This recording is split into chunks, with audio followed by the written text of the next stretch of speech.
રાજકોટ વાસીઓના આરોગ્ય સાથે ચેડા કરતા ખાદ્ય પદાર્થોમાં ભેળસેળ કરનારાઓ સામે તંત્રએ લાલ આંખ કરી છે.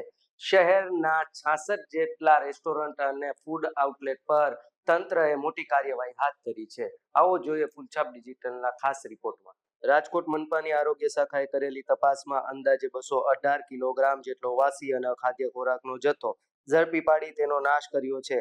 આ દરોડા દરમિયાન કુલ 26 પેઢીઓને હાઇજેનિક કન્ડિશન લાયસન્સ અને પ્રતિબંધિત પસ્તીના વપરાશ બદલ નોટિસ ફટકારવામાં આવી છે.